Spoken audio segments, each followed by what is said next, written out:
యూరప్‌కి, అమెరికాకి మధ్య విభేదాలు క్రమంగా పెరుగుతున్నాయేమో అనిపిస్తోంది. ఎందుకయ్యా అంటే, తాజాగా జరుగుతున్నటువంటి పరిణామాలు ఒకటి, ఉక్రెయిన్ యుద్ధాన్ని అమెరికా ఆపడానికి శాంతి ప్రతిపాదన చేస్తే, అదే అమెరికాకి వ్యతిరేకంగా ఉక్రెయిన్ యుద్ధం చేయమని రెచ్చగొడుతున్నటువంటి వాళ్ళలో యూరోపియన్ యూనియన్ కీలకమైనటువంటి పాత్ర పోషిస్తోంది.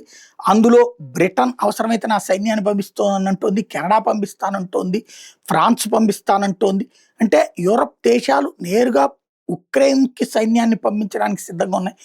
అమెరికా కన్సెంట్ లేకుండా, అమెరికాతో సంబంధం లేకుండా. ఆ విధమైనటువంటి వ్యవహారాల మధ్యన తాజాగా యూరప్ సమాజానికి సంబంధించిన వాళ్ళు ట్రంప్ సహచర, ట్రంప్ అనుచర వర్గాన్ని దెబ్బ కొట్టే కుట్రలో భాగంగా ఎక్స్ ఏదైతే మాజీ ట్విట్టర్, ఇప్పుడు ఎక్స్ ఏదైతే ఉందో దాని మీద $140 మిలియన్ సంబంధించినటువంటి పెనాల్టీలేయడానికి రెడీ అవుతున్నటువంటి వేళ యూరోపియన్ మీద తీవ్ర ఆగ్రహం వ్యక్తం చేశారు ట్రంప్. కావాలని చేస్తున్నటువంటి కుట్ర అన్నటువంటి అభియోగం మోపారు.